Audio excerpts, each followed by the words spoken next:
Hello friends, welcome. पिछले video में हम मैकबेथ का फर्स्ट पार्ट पढ़ रहे थे। अब हम कहानी को आगे बढ़ाते हैं।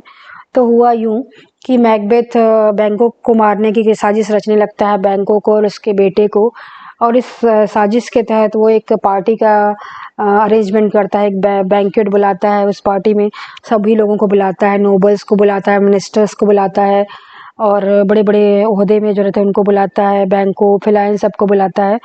और सभी लोग आते हैं पार्टी में, लेकिन बैंको नहीं आ पाता, उसका लड़का नहीं आ पाता, फिलांस नहीं आ पाता। वो आते भी कैसे, क्योंकि उनकी तो जान मुश्किल में पड़ी थी।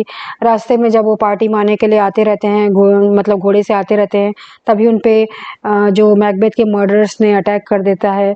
और उनको फिलांस तो भागने में कामयाब होता है, लेकिन बैंको का सिर काट दिया जाता है उन मर्डरर्स के द्वारा। अब इधर ये नाटक करता है, मैकबेथ नाटक करता है कि आप लोग का स्वागत है पार्टी में, बहुत अच्छे से सबका स्वागत करता है। कहता है लेकिन मेरा बेस्ट फ्रेंड बैंको नहीं आ पाया, इस बात का मुझे बहुत अफसोस है, ऐसे कहते रहता है वो। तभी वो मर्डर्स आते हैं पार्टी में, उसको किसी दूसरे कमरे में ले जाते हैं और उसको सारा हाल बताते हैं कि कैसे कैसे बैंको तो मर गया, लेकिन फिलायंस भागने में कामयाब हो गया। तो फिलायंस के भागने पर मैकबेथ ने हत्यारों से कहता है कि बैंको को तो मारना तुम्हारे लिए बहुत प्रशंसनीय काम है, परंतु फिलायंस को भगाकर तुमने अच्छा काम नहीं किया। तुमको किसी भी हाल में उसको मारना पड़ेगा, क्योंकि वही तो मेरा रियल का एनिमी है और जिससे मेरा जीवन मृत्यु के समान है। उसका मैं कभी भी चैन से नहीं रह पाऊंगा जब तक फिलायंस जिंदा रहेगा। इसलिए तुम लोग पूरा कोशिश करो कि उसको मार सको, ऐसा वो कहता है। फिर मैकबेथ अंदर आ जाता है, लोगों से कहता है नोबल्स, बैंकों के नहीं आने का हमको बहुत ज़्यादा कष्ट है, मैं बहुत मिस कर रहा हूँ अपने फ्रेंड को। कहता है वो रहता तो हमारा गौरव और बढ़ जाता। अब क्या किया जा सकता है, अब अपना भोजन शुरू करिए। इस तरह से वो सबको इनवाइट करता है। तभी जो नोबल्स रहते हैं वो मैकबेथ से बहुत ही प्यार से पेश आते हैं। वो उसको रिक्वेस्ट करते हैं कि आप अपना आसन ग्रहण करिए और आप सिंहासन में बैठिए, आप किंग हैं। तो जब वो सिंहासन में बैठने के लिए जाता है मैकबेथ, तभी वो क्या देखता है कि उसके सिंहासन पे घोस्ट बैठा हुआ है। अब घोस्ट किसका है? घोस्ट है बैंको का। बैंको की अभी कुछ समय पहले ही डेथ हुई है, तो उसका बैंको का भूत वहां बैठा है। और ये देख के, बैंको को देख के मैकबेथ का चेहरे का रंग ही उड़ जाता है। वो घबरा जाता है, बोलता है कहाँ बैठूं, इतने सारे जगह है लेकिन सभी जगह तो भरे हुए हैं। तो जो बैंकों का जो घोस्ट था वो सिर्फ मैकबेथ को ही दिख रहा था और किसी को नहीं दिख रहा था, यहाँ तक कि लेडी मैकबेथ को भी नहीं दिख रहा था। तो बाकी लोग सोचते हैं कि राजा पागल हो गया है क्या। उन लोग कहते हैं महाराज आप हवा में क्यों बातें कर रहे हैं, आप आसन तो, आपका जो आसन है, आपका जो सिंहासन है तो खाली ही पड़ा है। फिर मैकबेथ उस भूत से कहने लगता है, बाकी लोगों से वो बात नहीं करता। वो कहता है अरे तुम यहाँ क्यों आ गए हो, तुम क्यों मुझे चिढ़ा रहे हो। बोलता है कि तुम तो मर चुके हो और अगर जो मुर्दे हैं शवालय से भाग जाएंगे तो हम फिर शवों को, चील कौवों को ही खिला देंगे, ऐसे ही क्यों छोड़ेंगे मुर्दा मुर्दा मुर्दा घर में, ऐसा कहता है वो। फिर बैंकों का जो भूत है वहाँ से कुछ देर में चला जाता है। और लेडी मैकबेथ जो होती है, अपने हस्बैंड की कंडीशन को देख के उसको सारा चीज़ पता चल जाता है। उसको तो अपने पति का पूरा राज मालूम रहता है। वो सोचती है भाड़ा कहीं फूट ना जाए, उनका जो गिल्ट है सबको पता ना चल जाए। तो बाकी लोग से वो रिक्वेस्ट करती है कि नोबल्स आप प्लीज़ मेरे हस्बैंड की कंडीशन को समझिए, उनकी तबीयत ख़राब है और उनको कुछ हेलुसिनेशंस होता है, उनको कुछ कभी कभी कुछ कुछ दिखाई देता है, इसलिए वो ऐसा बोल रहे हैं। तो अभी उनकी कंडीशन ठीक नहीं है, आप प्लीज़ आप अभी चले जाइए। फिर ऐसा करके रिक्वेस्ट करती है। तो बाकी सभी लोग खाना खाए बिना ही चले जाते हैं। और फिर जो मैकबेथ और लेडी मैकबेथ रहती है, बहुत ज़्यादा उनको दुख होने लगता है। वो रात दिन चिंता की आग में जलने लगते हैं। एक सेकंड के लिए भी उनको नींद नहीं आती थी। अगर नींद आ भी जाए तो सपने में अनेक डेंजरस चीज़ें वो देखते थे। लेडी मैकबेथ को तो ऐसा वो हो गया था, बीमारी हो गई थी कि उसे अपने लगता था कि उसके डंकन का जो खून लगा है उसके हाथों में, डंकन के शव का खून लगा है। उसको धोने का बहुत ट्राई करती थी, लेकिन वो खून था जो छूटता ही नहीं था। और उसको लगता था कि ये जो पूरे अरेबिया का जो परफ्यूम है वो भी इस खून की बदबू को मिटा नहीं सकता, उसे उसको लगता था। बार बार वो हाथ धोती थी। और इस जो इल्यूजन का जो सिचुएशन रहता है, इसमें जो मैकबेथ होता है वो सोचता है कि अब उसे चुड़ैलों के पास फिर से जाना चाहिए, चुड़ैलें ही उसको कुछ बता सकती हैं ताकि उसके हार्ट में कुछ रिलीफ मिले। तो फिर इधर क्या होता है, जो बाकी जो चुड़ैलें हैं अपने जो उनकी जो रानी रहती है, हैकेट करके उनकी रानी रहती है, उनके पास जाते हैं।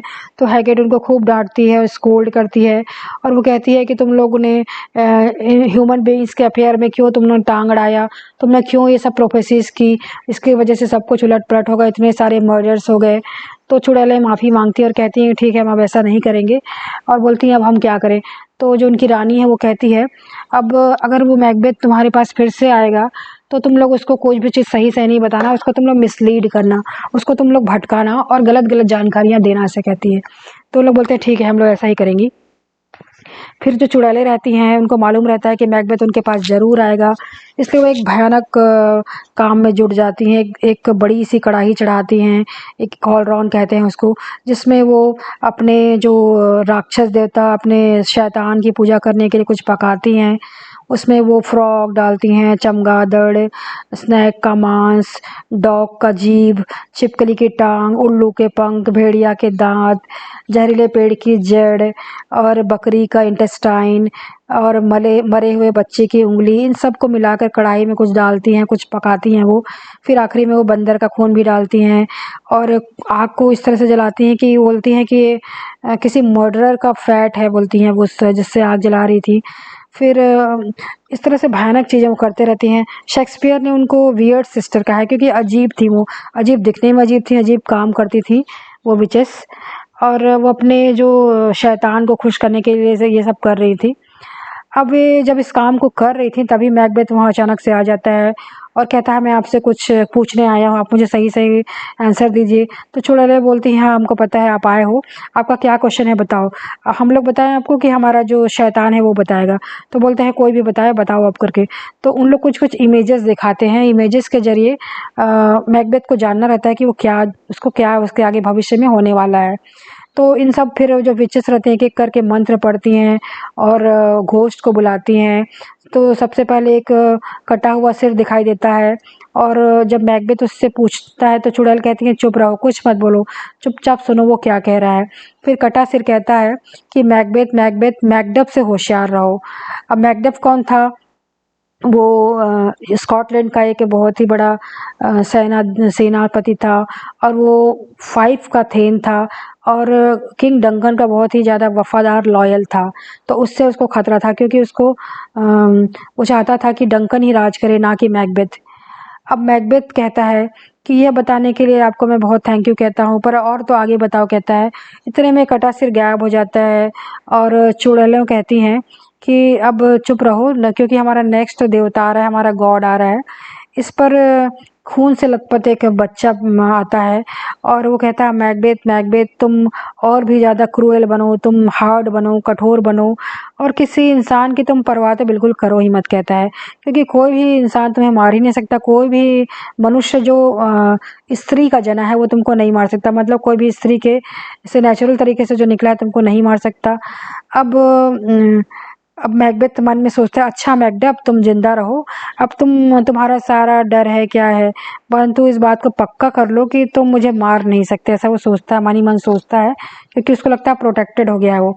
अब जिसने मुझे डरा तो मैं किसी को भी मतलब चैन से सोने नहीं दूंगा, कहता है वो।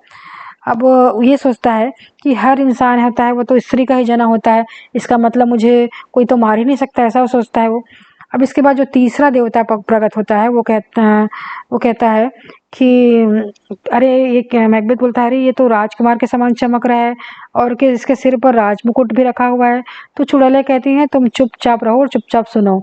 फिर वो जो तीसरा रहता है वो कहता है कि तुम शेर के समान ब्रेव हो, निडर हो और तुम कुछ छुपाओ मत, कौन लड़ रहा है कौन शत्रु, ये सब छिपाने की जरूरत नहीं है, क्योंकि तुमको कुछ नहीं हो सकता, कोई तुमको डिफीट नहीं कर सकता, कोई तुमको हरा नहीं सकता, क्योंकि जब तक सारा बर्मन का जो जंगल है वो डंसिनन पर्वत तक ना आ जाए तब तक तुमको कुछ नहीं हो सकता, कहता है।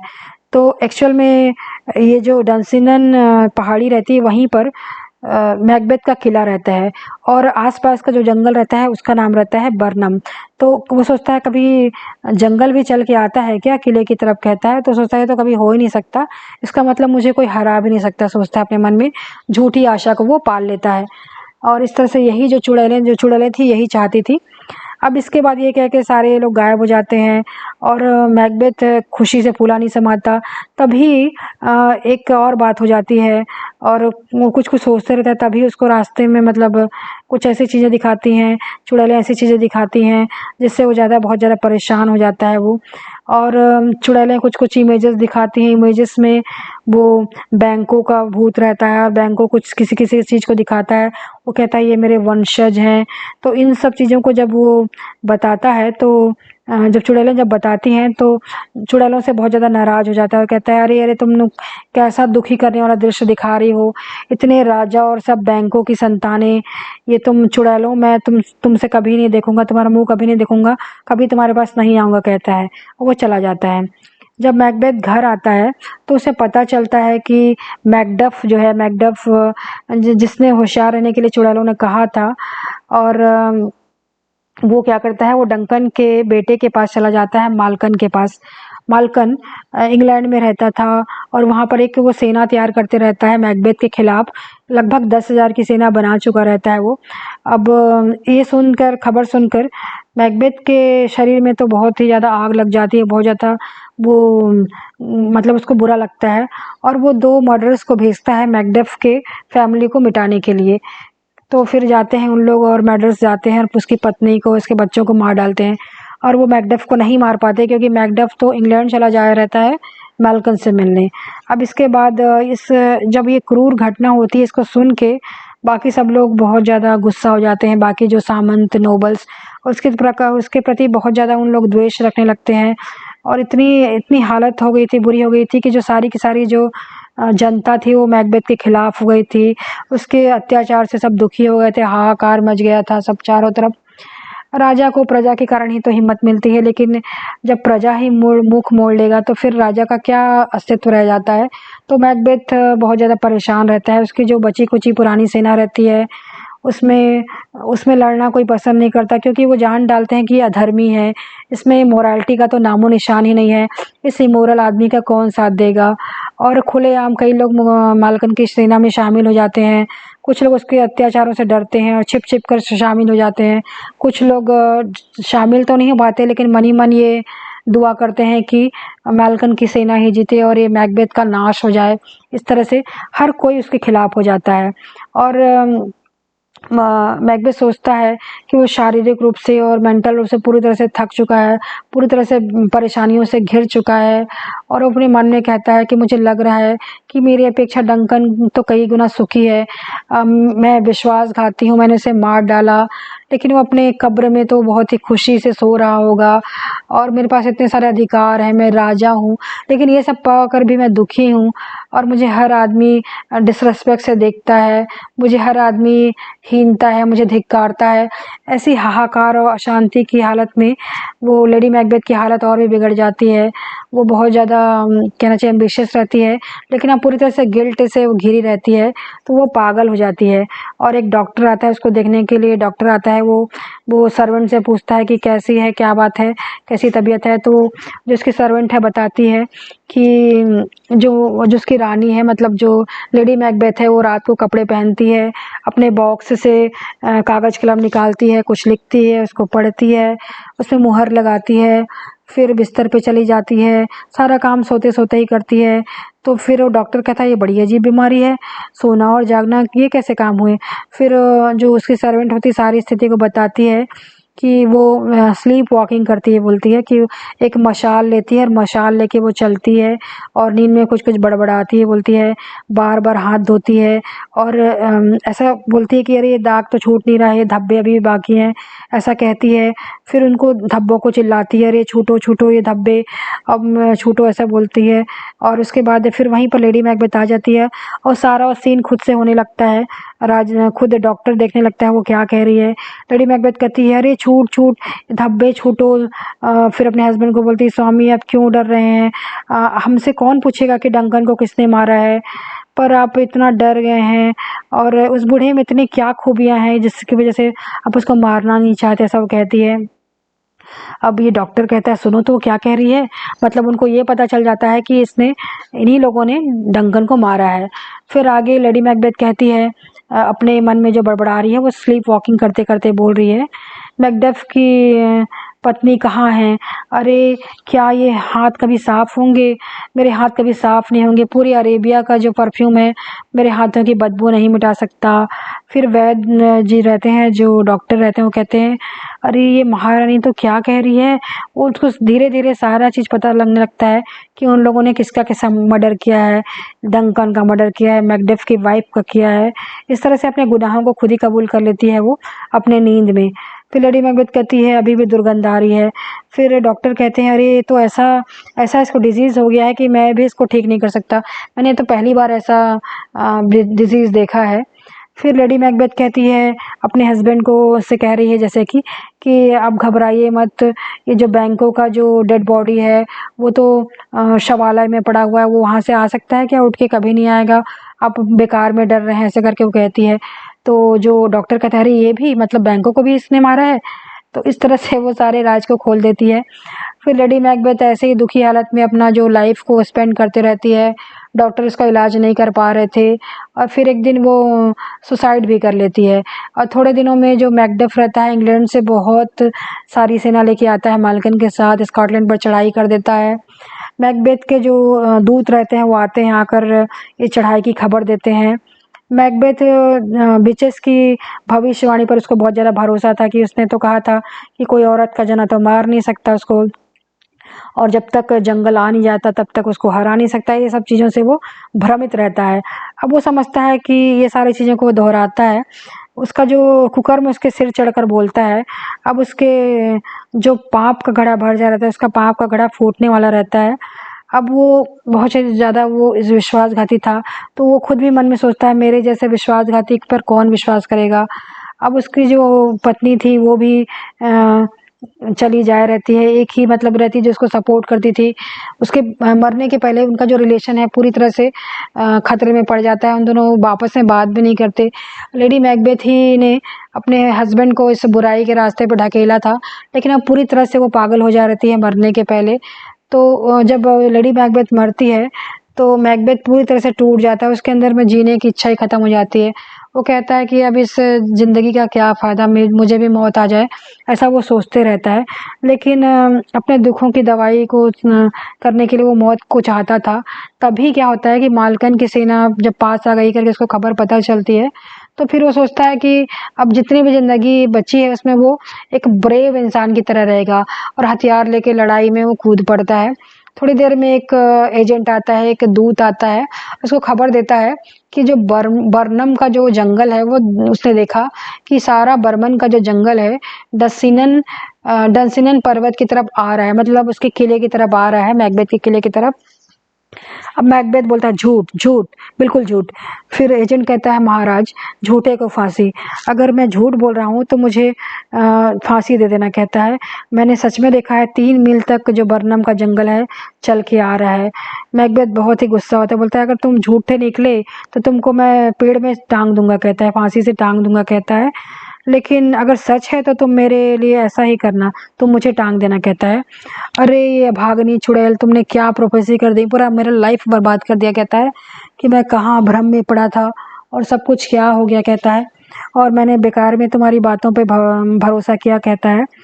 फिर उन्होंने तो कहा था कि बर्नम का जो जंगल है डंसिनन पर्वत तक नहीं आ जाए, अब तब तक कुछ भी चिंता नहीं करना। पर अब तो वन भी चलने लगे हैं, भला वन भी कोई चलते हैं। अब चलो, अब कुछ नहीं किया जा सकता, ब्रेवरी के साथ लड़ाई लड़ूंगा, बोलता सामना करूंगा, कहता है। फिर जो बर्नम का जो जंगल है चलने की कहानी कुछ इस तरह से थी कि जो मालकन था, जो डंगन का बड़ा बेटा था, वो एक कुशल सेना नायक बन चुका था। तो जब वो चढ़ाई कर रहा था डंसिनन के पर्वत पे, तब उसको लगा कि उसको एक्चुअल संख्या का अंदाज़ा नहीं होना चाहिए मैकबेथ के कि उसकी संख्या कितनी है, कितने सोल्जर हैं। तो उसने कहा कि आप लोग जंगल में के जैसे एक एक टहनी काट लो पेड़ों की और उसको सामने में रख लो ताकि उसको संख्या का अंदाज़ा मत हो। इस तरह से ये सारी बातें थी, लेकिन इन चीज़ों को वो नहीं समझ पाया था मैकबेथ। तो फिर मालकन ऐसा किए रहता है, फिर वो आगे निकलता है। तो इस प्रकार से चुड़ैलों की जो बात है ठीक निकली और उसका जो मीनिंग था उसको मैकबेथ नहीं समझ पाया था, क्योंकि विनाश काले विपरीत बुद्धि होता है। अब बहुत बड़ी लड़ाई शुरू हो जाती है। मैकबेथ बड़े ही इंथुजियाज्म से, उत्साह से लड़ता है किंतु क्या होता है कि जो सोल्जर्स रहते हैं उसके बहुत ही कम रहते हैं, जो रहते हैं वो भी दिल से उसके साथ नहीं रहते हैं। भला पापियों का साथ भी कोई देता है क्या? क्योंकि उनके मन में भी एक गिल्ट रहता है कि कैसे इस इतने पापी राजा का वो साथ देंगे, तो भगवान भी उन्हें माफ़ नहीं करेगा, ऐसा वो सोचते रहते हैं। फिर इस तरह से लेकिन कुछ लोग उस दुष्ट का मतलब सेना में रहने के लिए मजबूर रहते हैं। अभी होते होते मैकबेथ वहाँ पर आ पहुँचता है मैकडफ और उसकी लड़ाई चलती है। परंतु जैसे ही उसे ये बात याद आती है, विचेस की बात याद आती है कि तो वो मैकबेथ से कहता है कि होशियार रहना। वैसे भी उसने वहाँ से भागना चाहा था कहता है, परंतु मैकबेथ पे बहुत ज़्यादा गुस्सा आ जाता है। और क्योंकि ये जो लड़ाई थी अब उसकी पर्सनल हो चुकी थी। पहले वो अपने राजा का बदला लेना चाहता था, डंकन का बदला लेना चाहता था, क्योंकि वो डंकन का बहुत ही ज़्यादा लॉयल था। लेकिन बाद में जब उस मैकबेथ ने उसके वाइफ का और उसके बच्चों का मर्डर करा दिया, तो उसकी ये जो लड़ाई थी पर्सनल हो चुकी रहती है। वो हर कीमत पे उससे बदला लेना चाहता था, अपना बदला लेना चाहता था, डंकन का बदला लेना चाहता था, और इस तरह से उसकी जो ताकत है बहुत ज़्यादा बढ़ चुकी थी। फिर मैकडफ और पत्नी और उसके बच्चों को मार डाला था, इसलिए मैकडफ उसका रिवेंज लेने के लिए एकदम लालायित था वो। जैसे ही उसने मैकबेथ को देखा, वैसे ही वो जोर से ललकार कर कहा, ए दुष्ट, ए कृतघ्न पापी, आजा, मैं तुझे तेरे कुकर्मों की सजा दूंगा, तुझे सारे पापों से तुमको आज निपटना पड़ेगा कहता है।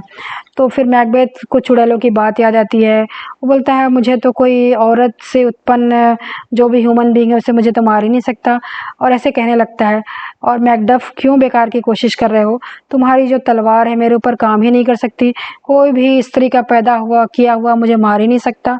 अब मैकडफ कहता है अच्छा ये बात है, कहता है चल जा, दूर हो जा। बोलता है जिन चुड़ैलों भूतों पर तो विश्वास करता है, जिनकी तो पूजा करता है, उन्हें जाकर जरा कह दे कि मैकडफ को किसी स्त्री ने नहीं पैदा किया है, और कम से कम ऐसा तो नहीं किया जैसा नेचुरल नियम है कहता है।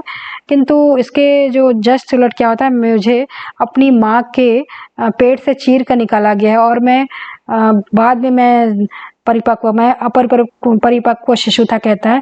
जैसे आजकल जैसे सी सेक्शन होता है ना, सिजेरियन ऑपरेशन, तो उस समय कम होता रहा होगा, रेयर रहा होगा, तो वो सी सेक्शन वाला बच्चा था। तो फिर मैकबेथ कहता है अरे बाप रे सत्यानाश हो, बोलता है उन चुड़ैलों का, बोलता है उन्होंने मुझे इस पे भी धोखा दे दिया कहता है। अब मैं तुमसे नहीं लड़ूंगा, बोलता है मैकडफ से। अब से मैं कहूँगा कि किसी भी ह्यूमन बीइंग को चुड़ैलों की बातों पे विश्वास ही नहीं करना चाहिए। वो तो ऐसी छल भरी बातें करती हैं, हालांकि उनकी जो बहुत सारी बातें सही निकली हैं, किंतु इसका मतलब कुछ भी नहीं निकलता है कहता है। फिर मैकडफ कहता है अच्छा मत लड़ो, बोलता है तुमको नहीं लड़ना है तो मत लड़ो, लेकिन हम तुम्हें पकड़कर सारे नगर में घुमाएंगे, सारे स्कॉटलैंड में घुमाएंगे, और तुम्हारे आगे एक बोर्ड टांग देंगे जिसमें लिखा होगा कि देखो आ रहा है वो कृतघ्न पापी, वो अत्याचारी राजा, इस तरह से लिखा होगा करके। तो फिर मैकबेथ को बहुत ज़्यादा गुस्सा आता है, बोलता है उसके में अचानक से हिम्मत आ जाती है कहीं से, और उसे लगता है कि इतनी बुरी मौत तो वो नहीं करेगा। बोलता है इससे बेहतर है कि वो मर जाए, और वो फिर बहुत ही बहादुरी के साथ लड़ाई करता है मैकडफ के साथ, और मैकडफ के हाथों मारा जाता है। मैकडफ उसका सिर काट लेता है, और काट करके मालकन के पैरों में वो रख देता है। फिर मालकन का बड़े ही समारोह के साथ वो गद्दी पे बैठाया जाता है मालकन को, और सारी प्रजा बहुत खुश होती है, सब कुछ सही हो जाता है। और आगे चल के ये जो बैंकों का, उस समय कहानी के आखिरी तक तो बैंकों के बेटे वहाँ पे राजा नहीं बनते हैं, लेकिन इंग्लैंड में आगे चल के जेम्स फर्स्ट जो रहते हैं इंग्लैंड के राजा, वो बैंकों के ही वंशज रहते हैं। तो इस तरह से कहानी थी। आई होप आपको वीडियो अच्छा लगा होगा। अगर लगा होगा तो प्लीज़ शेयर, सब्सक्राइब, लाइक करिए। Thank you so much.